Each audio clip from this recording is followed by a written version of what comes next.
Good evening, and welcome to another Wednesday, Walking by Faith Missions Church's Bible study. And we're glad to have you if you're with us live. And if you catch this at a later time, we're still glad to have you. And I know that God's going to bless you to give you the understanding you need. And I pray that you'll keep on studying with us the book of Revelation. Tonight, we're going to begin into chapter 8. And probably that's what we'll go through the entire chapter. And I guess this is where you could sort of say the ice cream hits the fan is the best way to put it. Because what we're going to hear from John is going to describe some pretty gosh awful stuff. And I can only imagine what that could be in my mind. And I pray that you nor I are here to see this when it takes place. 8:1. When the Lamb had broken the seventh seal, there was silence throughout all heaven for what seemed like a half an hour. Now you got to remember that this is a first century man. This is John the Apostle writing this down for us. And I saw 7 angels that stand before God, and they were given 7 trumpets. Then another angel with a golden censer came and stood at the altar, and a great quantity of incense was given to him to mix with the prayers of God's people to offer up upon the golden altar before the throne. And the perfume of the incense mixed with prayers ascended up to God from the altar where the angel had poured them out. Then the angel filled the censer with fire from the altar and threw it down upon the earth. And thunder crashed and rumbled, lightning flashed, and there was a terrible earthquake. Then the 7 angels with 7 trumpets prepared to blow their mighty blasts. The first angel blew his trumpet, and hail and fire mixed with blood were thrown down upon the earth. 1/3 of the earth was set on fire, so that 1/3 of the trees were burned and all the green grass. Wrap your head around that now. Then the second angel blew his trumpet, and what appeared to be a huge burning mountain was thrown into the sea, destroying 1/3 of all the ships, and 1/3 of the sea turned red as blood, and 1/3 of the fish and aquatic animals were killed. The third angel blew, and a great flaming star fell from heaven upon 1/3 of the rivers and the springs. The star was called Bitterness because it poisoned 1/3 of all the water on the earth, and many people died. The fourth angel blew his trumpet, and immediately 1/3 of the sun was blighted and darkened, and 1/3 of the moon and the stars also, so that the daylight was dimmed by 1/3, and the nighttime darkness was deepened very much. As I watched, I saw a solitary eagle flying through the heavens, crying loudly, "Woe, woe, woe to the people of the earth, because of the terrible things that will soon happen when the 3 remaining angels blow their trumpets." And we're going to stop here and not go get the other 3, because we're going to do this chapter by chapter, which is the best way for total understanding.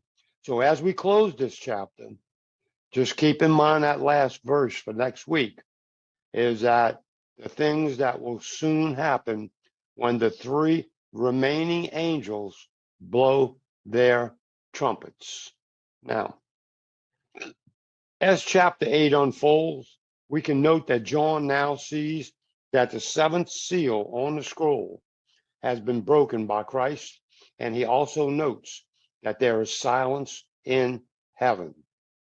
So the mood changes from a whole lot of celebration from chapter 6, a whole lot of celebration by all of the angels that are in heaven, to total, complete silence. And this tells us that the seventh seal is a milestone event different from the previous 6 seals.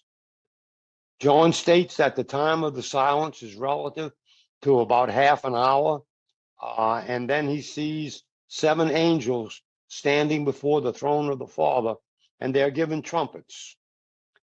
This tells us that at this point, the Father is about to order that the divine will of the Trinity is now going to be executed to get ready to wrap up the entirety and the history of mankind, along with closing the continuum of time forever, so that eternity to come can begin.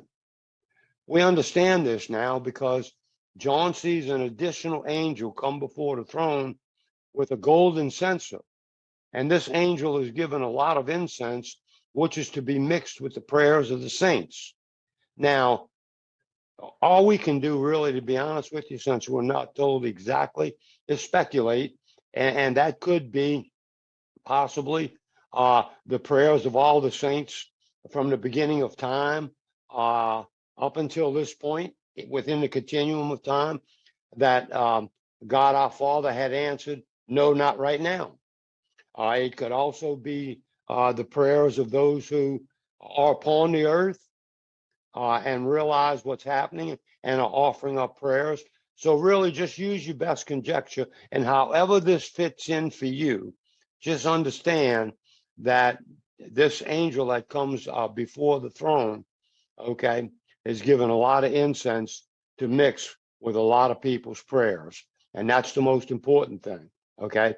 And I'd like to also call to mind for you to remember that God answers prayers 3 ways: yes, no, and not right now. So I'd like to speculate that probably that's the prayers of all the ones that God answered, not right now, in his omnipotence, that answering at that point in time wouldn't really be beneficial. So they're going to be fulfilled at this time. All right. So then John tells us that the incense and the prayers were mixed together and offered up, no doubt, as the sweet smell of incense, which went up into our Father's nose. Okay. Because it's cast, you ever seen someone with incense?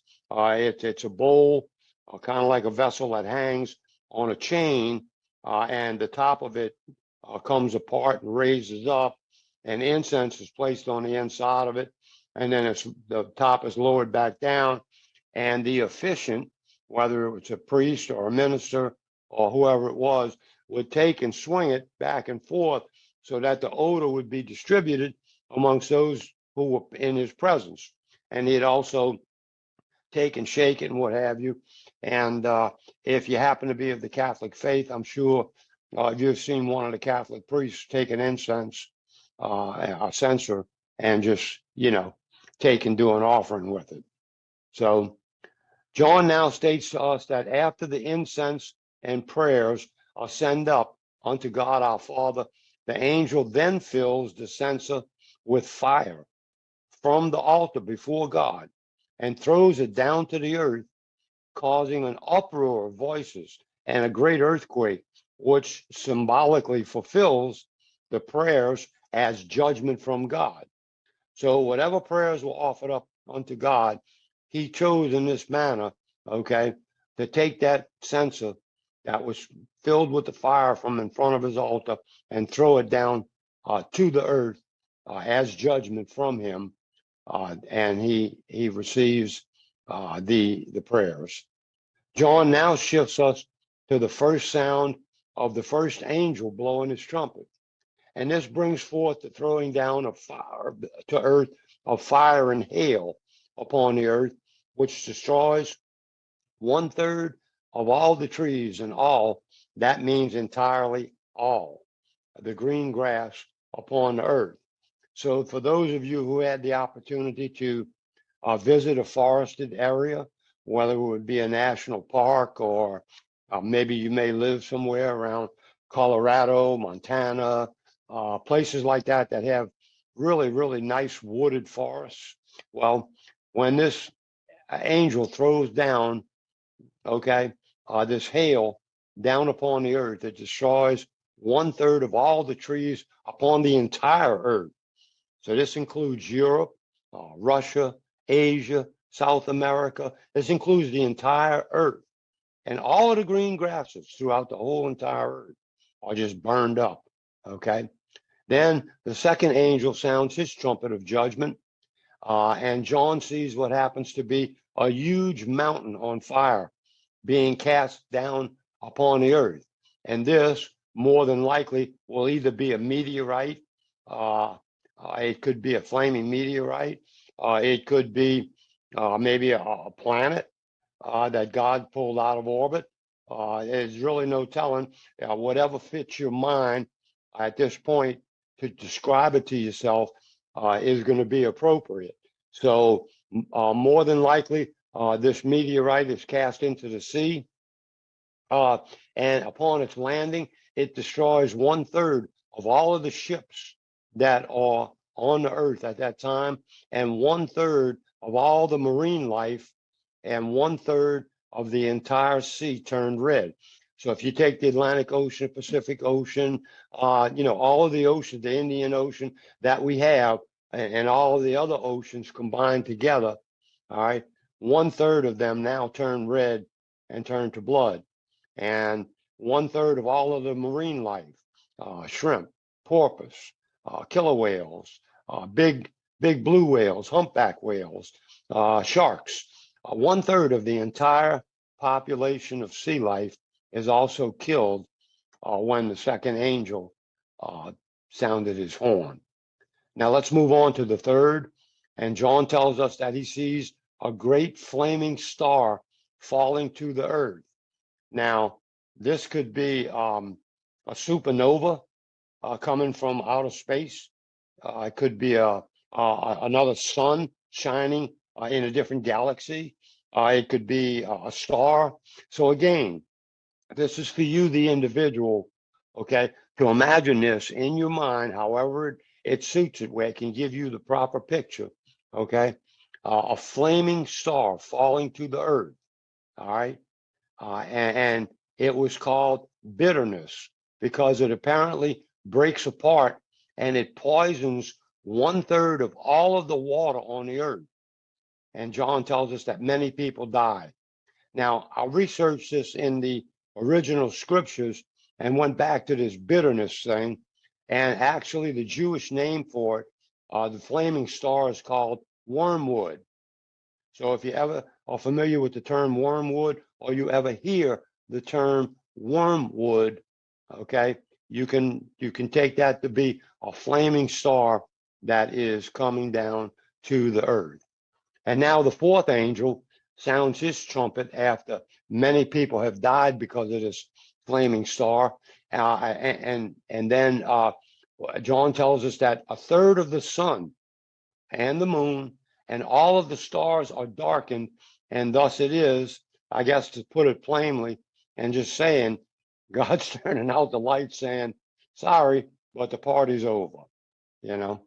So that's the best way to put it.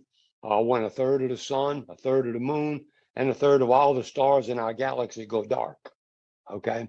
This also, my brothers and sisters, is God giving the lost souls a preview of the total darkness that's awaiting them in the lake of fire and brimstone. So, it ain't gonna be like no surprise, other than the fact that they're not gonna have a body, but they will know what darkness is, along with the flames of fire and brimstone. Pardon me. John then notes an angel of God flying through the heavens, delivering the message with a loud voice. You ain't seen nothing yet because there are 3 more angels still yet to blow their trumpets. And to those left upon the earth, because of the three angels yet to sound, I guess just to put it in our common language today, you can bet it ain't gonna be nothing pretty. And it's surely not gonna be enjoyable. Not like a fireworks display. Here the chapter ends as we see the first of God's judgments taking place on planet Earth, and it concerns all those who are on the earth as the great tribulation is now opened up and taking place. And the only thought that I had when I read this, and I don't know what yours is wow, and this is only the beginning, you know, that this really is only the beginning with the trumpet judgments that are sounding, and only 4 of them have yet passed. So I don't know about you, but I'm sure going to be glad that I'm not going to be here. So that wraps up chapter 8. We can look forward to chapter 9 next week with the continuation, no doubt, of the 3 remaining angels to blow their trumpets. And then I would think that would be the final fanfare for the show to really begin, where God is going to step in, okay, and start doing his thing, where the Lord Jesus Christ is now going to take his judgments out that he has, okay, not only upon the fallen angels, but upon Lucifer also. And also, we're going to get a preview into the depravity of mankind as to how far mankind has progressed from where you and I actually are today. There'll probably be no sanity left amongst the greater majority of people. For sure, 99 and 44, 100% of people are not going to be able to exercise choice or their will. You know, you can look for all of these things to take place, all right, as God begins to wrap up and tell us exactly what's going to happen. And again, I pray that you and I won't be here. What's going to happen? So I pray that Pastor Ramon takes and stores all of our studies in a place where if we're raptured out of here and someone is left behind because they might have caught some of our broadcasts and didn't choose to believe that the Lord Jesus Christ is who he says he is, or even it may be a saved person whom God has something in mind for you to do in the millennial, and you might not have access to a Bible or be able to quite remember what it is that takes place. And that's our purpose of doing this, not only to leave it behind as a record, but also to give praise, honor, and glory unto God for wrapping up the continuation of time and let eternity begin. So join us again next week, if you will. Same time. We'll be delving into chapter 9, which is the continuation again. Keep in mind, the last 3 angels who have the trumpets have to sound. And also join us this Sunday, coming Sunday. Pastor Ramon is still in the book of Daniel. And I know that the Lord is just filling his heart and his mind with things that God desires that we as ministers and pastors share with you. And then once we share it with you, then we also pray that your prayers have been answered, you're enlightened, you're enriched with knowledge, or it may inspire you to do something that you've been holding back on. Take care, God bless, and we love you. We'll see you soon.